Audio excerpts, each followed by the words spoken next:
요한계시록 12장. 하늘에 큰 이적이 보이니 해를 옷 입은 한 여자가 있는데 그 발 아래에는 달이 있고 그 머리에는 12별의 관을 썼더라. 그 여자가 아이를 베어 해산하게 되매 아파서 애를 쓰며 부르짖더라. 하늘에 또 다른 이적이 보이니 보라, 한 큰 붉은 용이 있어 머리가 7이요 뿔이 10이라. 그 여러 머리에 7 왕관이 있는데 그 꼬리가 하늘의 별 3분의 1을 끌어다가 땅에 던지더라. 용이 해산하려는 여자 앞에서 그가 해산하면 그 아이를 삼키고자 하더니 여자가 아들을 낳으니 이는 장차 철장으로 만국을 다스릴 남자라.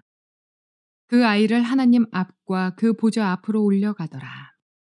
그 여자가 광야로 도망하매 거기서 1260일 동안 그를 양육하기 위하여 하나님께서 예비하신 곳이 있더라. 좋은 날입니다. 성령님께서 오늘도 여러분의 심령 가운데 깊은 평안과 큰 확신 주시기를 주님의 이름으로 축복하여 드립니다. 오늘은 요한계시록 12장 1절부터 6절까지의 말씀을 통해서 하나님께서 우리에게 주시는 계시적인 음성을 들을 수 있기를 바랍니다. 오늘 저는 제목을 이스라엘 메시아 종말에 대한 큰 그림을 봅시다 라는 제목으로 말씀을 드렸습니다.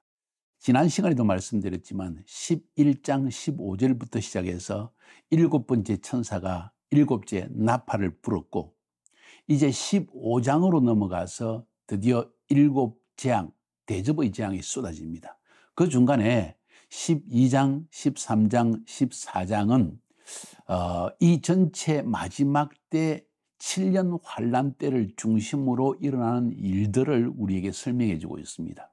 특별히 12장에서는 제가 어제 말씀드리기로는 이 모든 대환란의 원인에 대해서 이야기를 한다고 했지만 원인이라기보다는 좀 더 정확하게 설명을 하자면 하나님의 구속의 역사를 종말과 연관해서 영적으로 설명해 주고 있습니다.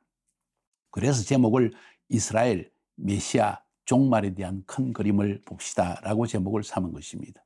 13장에서는 이런 대환란 때 역사하는 짐승, 마귀가 세운 짐승에 대한 설명을 하고 있고 그것이 우리에게 결국 대환란이 된다는 것을 또 설명하고 있습니다.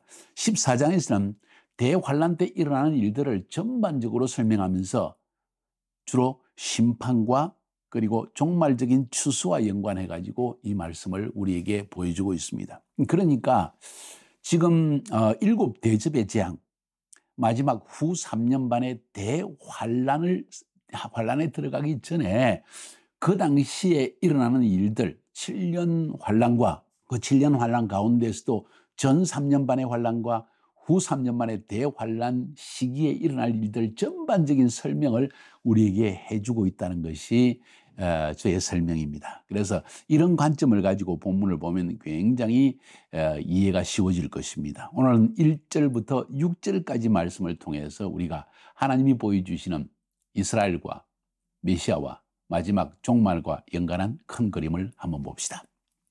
먼저 1절, 2절에 보니까 하늘에 큰 이적이 보이니 해를 옷 입은 한 여자가 있는데 그 발 아래에는 달이 있고 그 머리에는 12별의 관을 썼더라. 이 여자가 아이를 베어 해산하게 되며 아파서 애를 쓰며 부르짖더라. 이게 뭔 이야기입니까? 여러분이 언뜻 이 말씀을 들을 때 이것은 뭘 이야기하는 것 같습니까? 여기서 말하는 해를 옷 입은 여자는 누굽니까? 그 발 아래 달이 있다고 발을 밟았다는 것은 뭘 의미하는 걸까요? 머리에 12별의 관을 썼다는 것은 또 뭘 의미할까요? 이 여자가 낳으려고 하는 아이는 누구입니까? 아마 이제 성령으로 거듭나고 또 지금까지 여러분 계시록 강의를 들으면서 어렴풋이 여러분이 이해가 될 것입니다. 오늘 여기서 말하는 해를 옷 입은 한 여자는 이스라엘을 상징한다고 저는 믿습니다. 어떤 사람은 교회라고 이야기하는 사람도 있는데 좋습니다. 그렇게 해석할 수도 있겠지만 저는 좀 더 구체적으로 바로 이스라엘, 유대 민족 이것을 상징한다고 이야기합니다. 왜냐하면 이 유대 민족 이스라엘에서 메시아이신 예수 그리스도 한 아이가 오늘 본문에 말하는 탄생하게 되기 때문입니다. 해를 옷 입은 한 여자라는 것은 하나님의 영광을 입은 이스라엘이라는 것입니다. 하나님께서 이스라엘을 세상의 빛이 되게 하기 위해서 부르셨기 때문에 해의 영광을 입었다는 표현을 쓴 것이 아닌가. 그 발 아래 달이 있다. 달을 밟았다는 것은 고대 중동 지역에 가보면 지금 특별히 아랍 지역과 이 모든 지역에 가보면 그들이 주로 신격화하는 대상은 달이라는 것을 알 수 있습니다. 달의 신을 신격화하고 섬기고 있는 걸 볼 수 있다는 거죠. 그래서 이 바로 이 달을 밟았다는 것은 우상을 밟았다는 의미라고도 말할 수 있겠죠. 그 머리에는 12별의 관을 썼다. 바로 떠오르는 것이 이스라엘의 12지파입니다. 하나님의 별과 같습니다. 하나님의 사역자와 같습니다. 열방을 향하여 복음을 전할 부르심을 받은 이 이스라엘 12지파를 상징하는 것이고, 관을 썼다는 것은 하나님께서 그들을 영화롭게 했다는 것이지요. 2절에서 이 여자가 아이를 베어서 해산하게 되며 아파서 애를 쓰며 부르짖더라. 메시아를 탄생케 하기 위해서 애쓰는 모습, 이스라엘 민족이 하나님의 고난 가운데서도 하나님의 구속의 경륜을 이루기 위해서 쭉 흘러온 이스라엘의 역사 속에서 중요한 사실은 아기가 태어나는 것입니다. 메시아가 탄생하는 것입니다. 예수 그리스도가 탄생해야 된다는 것을 우리에게 보여주고 있는 것이죠. 왜 이렇게 해석하는 거 아니? 창세기 3장 15절에 여자에 대한 이야기를 하고 있고 또 여자의 후손에 대한 이야기를 하고 있기 때문입니다. 내가 너로 여자와 원수가 되게 하고 너의 후손도 여자의 후손과 원수가 되게 하리니 여자의 후손은 네 머리를 상하게 할 것이요 너는 그 발꿈치를 상하게 할 것이니라. 뭔 이야기입니까? 여자는 이스라엘입니다. 여자의 후손은 여자의 몸에서 태어나는 메시아입니다. 여자의 후손이 바로 마귀의 원수, 이 마귀의 후손을 십자가 위에서 깨부실 것을 우리에게 말해주고 있는 것이죠. 갈라디아서 4장 4절에도 똑같은 이야기를 합니다. 때가 참에 하나님이 그 아내를 보내사 여자에게서 나게 하시고, 교회에서 여자를 교회라고 해석할 수 없고 이스라엘이라고 말할 수밖에 없는 이유가 바로 그 이유 때문입니다. 이스라엘에게서 아들을 낳게 하셨다 하는 이야기죠. 그래서 저는 이렇게 해석합니다. 이제 3절부터 6절까지를 봅니다. 먼저 3절부터 5절까지를 보는 것이 참 유익합니다. 자꾸 사도 요한에게 하나님께서 이적을 몇 가지 환상을 자꾸 보여주십니다. 이 환상은 서로 다른 하나의 비디오 클립을 보여주는 것과 같습니다. 하늘에 또 다른 이적이 보이니 보라, 한 큰 붉은 용이 있어 머리가 7이요 뿔이 10이라. 그 여러 머리에 7 면류관이 있는데, 자 여기서 한 큰 붉은 용 뭘까요? 나중에 9절인가요? 살펴보면 거기에서 하는 이야기가 이 붉은 용은 바로 마귀 혹은 사탄이라고 하는 존재다. 이 사단이 머리가 7이라는 것은 바로 충만한 지혜를 가지고 있다는 걸 의미겠죠. 물론 하나님의 지혜에 이를 수 없는 지혜입니다. 그렇게 해석할 수도 있고, 이 7이라는 것은 계속적으로 이 땅에 존재하게 될 7 왕국에 대한 이야기가 아닌가, 이렇게 해석하는 분들도 있습니다. 뿔이 10이라, 마지막에 나타날 10나라 권세를 가지고, 그리고 즉 그리스도와 함께 하나님의 백성과 하나님의 나라를 대적하는 이 어떤 그 권세, 마귀의 권세를 받은 한 나라들에 대한 이야기가 아닌가. 그 여러 머리에 7 멸관이 있다. 왕으로서의 상징이죠. 그러니까 7 제국이 일어나는 것을 우리에게 보여주는 것이 아닌가 하는 생각을 하게 되어집니다. 그 꼬리가 하늘 별 3분의 1을 끌어다가 땅에 던지더라. 3분의 1을 끌어다가 땅에 던지다. 이게 뭔 이야기입니까? 하늘의 3분의 1의 별이라는 것은 천사, 타락한 천사에 대한 이야기죠.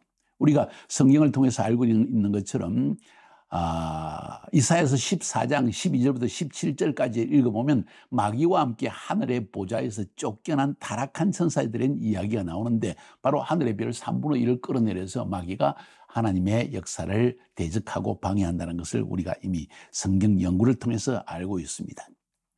용이 해산하려는 여자 앞에서 그가 해산하면 그 아이를 삼키고자 하더니, 용이 해산하는 아이를 삼키려고 합니다. 우리가 복음서에서 예수님이 탄생할 때 동방박사가 와가지고 이 베들레헴에 메시아가 탄생한다는 이야기를 듣자마자 헤롯이 어린아이들을 다 잡아 죽이지 않았습니까? 그런 시도들이 끊임없이 있어 왔다는 것입니다. 그 말이 지금 용이 해산하려는 여자 앞에서 그가 해신하면 그 아이를 삼키고자 하더니, 여자가 아들을 낳으니 그는 장차 철장으로 만국을 다스릴 남자라. 메시아라는 이야기입니다. 시편 2편에서 말하고 있는 이 메시아, 철장으로 만국을 다스릴 자. 그 아이를 하나님과 그 하나님 보좌 앞으로 올려가더라. 이 벌써 예수님의 탄생, 그리고 부활하심, 그리고 성천에 대한 이야기가 지금 5절 전체에 흐르고 있는 것입니다. 아주 짧은 내용을 통하여서, 이 환상을 통하여서 하나님께서 지금 역사상에 무슨 일이 일어났는가, 그리고 마지막 종말까지 바로 주님이 부활하시고 성천한 다음에, 그 다음에 최종 종말 대환란의 마지막 후 3년 반의 환란의 이야기로 바로 연결시켜 버립니다. 그러니까 5절과 6절 사이에는 엄청난 기간의 간격이 있다는 걸 알 수 있습니다. 예수님의 2000년 전에 부활 성천하신 일, 그리고 그 중간에 교회 시대를 생략하고, 이제 왜냐하면 지금 우리는 대환란, 후 3년 반의 대환란에 대한 이야기를 해야 되기 때문입니다. 6절에 그 이야기가 나옵니다. 그 여자가 광야로 도망하며 거기서 1260일 동안 저를 양육하기 위하여 하나님의 예비하신 곳이 있더라. 이것은 주로 7년 환란 가운데서도 전반기 3년 반의 환란 때 하나님께서 이스라엘 백성들을 보호해 주신 사건을 이야기하고 있고, 이때 아마도 두 증인이 활약한 것이 아닌가 하는 이야기를 그것을 저는 생각하게 되어집니다. 이거 매우 중요한 이야기입니다. 아주 간단하게 제가 설명을 했지만은 이 본문의 내용은 바로 인류의 역사, 그것을 구속과 연관해서 하나님께서 설명하고 있는 거예요. 이스라엘 민족을 하나님이 특별히 택하신 이유는 메시아가 오게 하기 위한 것이다. 이 메시아의 탄생을 마귀는 끊임없이 방해하였다. 그런데 결국 하나님의 보호하신 가운데 메시아는 탄생했고, 그리고 구속의 역사를 십자가에서 마치고 마귀의 일을 멸하고 부활 성천하셨다. 그리고 그때부터 교회의 시대는 시작되어졌는데, 마지막 종말의 때까지 교회의 시대는 계속되다가 결국 이 마귀가 하나님의 백성을, 이스라엘을, 메시아를 낳은 이스라엘을 바로 멸족시키려고 하고, 그리고 메시아를 믿는 수많은 하나님의 백성들도 멸족시키려 하더라 하는 이야기가 지금 기록된 것이 1절부터 6절까지 이야기라는 것입니다. 간단하지만 굉장히 중요한 이야기입니다.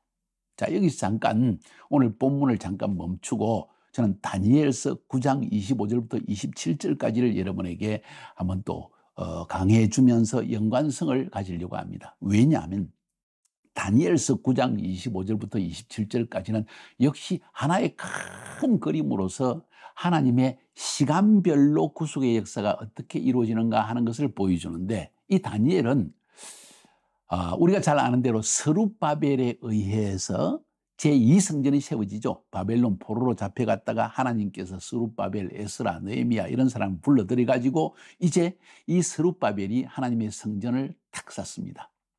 그때로부터 시간을 계산해서 우리에게 보여주는 것이 다니엘서 9장 25절부터 27절입니다. 잘 들어보세요.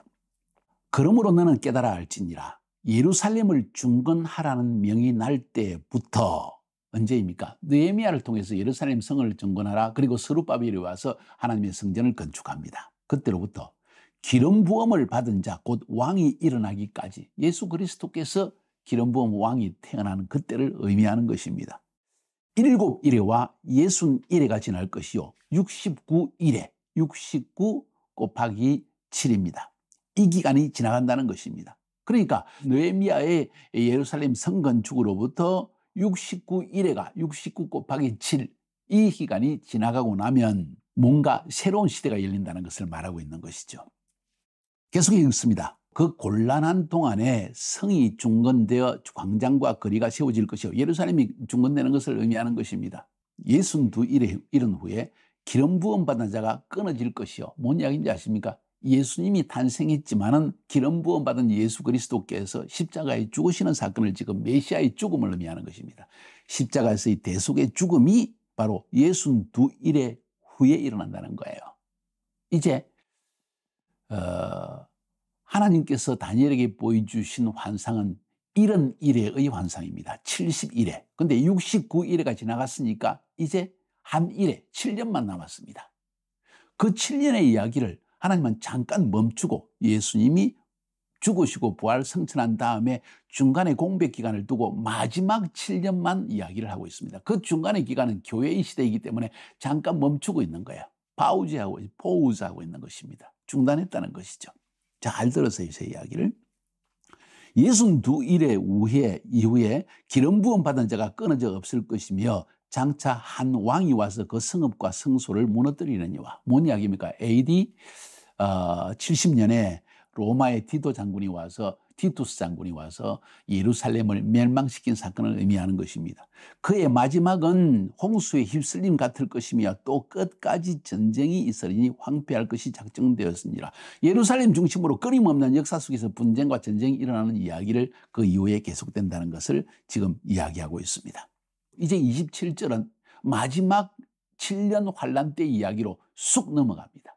예수님의 부활 성천하신 이야기를, 그리고 예루살렘이 파괴되는 이야기, 그때부터 해가지고 쭉 마지막 교회의 시대가 시작되어지고 마지막 7년 환란 이전까지 이야기는 생략 딱 해버리고 마지막에 일어날 일을 이야기합니다. 왜냐하면 그 시간은 이방인에게 주어진 시간입니다. 복음이 전파되는 시간입니다. 주로 이방인에게. 그리고 7년 환란의 때 드디어 이스라엘이 주님께 돌아오는 시기가 도래한 것입니다. 그래서 이스라엘과 연관한 이야기만 하고 있다는 거예요. 그래서 그가 장차 많은 사람들과 더불어 한 이레 동안의 언약을 굳게 하고. 뭔 이야기입니까? 앞에서도 설명한 것처럼 주님이 재림하시기 전 마지막 7년의 때에 무슨 일이 일어나느냐. 열방의 대표들이 이스라엘과 언약을 맺습니다. 7년의 평화조약을 맺는다는 것입니다. 우리가 한 종교를 만들자. 그래, 유대인들처럼 유대인의 성전을 본따 가지고 온 세계 민족들이 모두 한 성전에서 한 하나님만을 믿자. 그리고 한 제사장을 세우자. 저 그리스도를 세우는 것입니다. 그리고 이스라엘 민족에게 아마도 말하기를, 제 이야기입니다. 아마도 말하기를 유대인들만 성소에 들어가고 지성소에 들어가게 해주마. 유대인들 중에서 제사장들, 대제사장만 지성소에 들어갈 수 있게 해주마. 제사도 지나게 해주마. 약속을 합니다. 그래서 제3성전이 세워집니다. 그리고 이스라엘 백성들은 너무 환호합니다. 그런데 그 가운데 이건 속임수다 하는 것을 깨달은 영적인 하나님의 백성들이 있습니다. 유대인들 가운데 말이죠. 그 가운데 대표적인 사람이 두 정인입니다. 극렬하게 반대합니다. 그러다가 죽임을 당하는 이야기가 앞에서 제가 언급한 이야기입니다. 이게 7년 평화조약을 맺을 때 이야기입니다. 그가 그 일의 절반에, 바로 전 3년 반에 제사와 예물을 금지할 것이며, 제3성전을 건립했는데 전 3년 반 기간 동안에 이스라엘 백성들을 오히려 핍박하고 제사를 지내지 못하게 합니다. 환란은 시작되기 시작한 것이죠. 또 포악하여 가정한 것이 날개를 의지하여 설 것이며 지성소에 심지어 우상을 세우기 시작합니다. 저 그리스도가 자기의 본성을 드러냅니다. 또 이미 정한 종말까지 진노가 황폐하게 하는 자에게 쏟아지리라. 후 3년 반에 일어날 대환란을 이야기하는 것입니다. 이것이 바로 지금 여러분에게 말씀드린 이스라엘과 메시아와 그리고 종말과 연관되어진 하나님의 계시가 지금 풀어지고 있는 것이 12장이라는 거예요. 그래서 12장은 굉장히 중요합니다. 어찌 보면 인류 전체의 역사, 구속의 역사에 대한 이야기이고 이것도 특별히 이스라엘과 연관한 이야기라는 것을 기억할 필요가 있습니다. 그래서 우리가 마지막 때 이스라엘에 일어나는 일들을 주시하여 보고 이스라엘을 대적하는 나라들이 어떤 나라인지를 살펴보고 이스라엘이 지금 하나님의 경륜 안에서 어디에 서 있는지를 보는 것은 굉장히 중요하며 성경에 기록된 이스라엘에 대한 역사, 이스라엘에 대한 기록들, 계시들, 예언들을 잘 살펴보아서 지금 종말의 어느 시점에 와 있는지 우리가 아는 것이 굉장히 중요한 이유가 바로 여기 있다는 것이에요. 오늘은 주로 큰 그림을 그리자 하는 것은 깨달아 알자는 것입니다.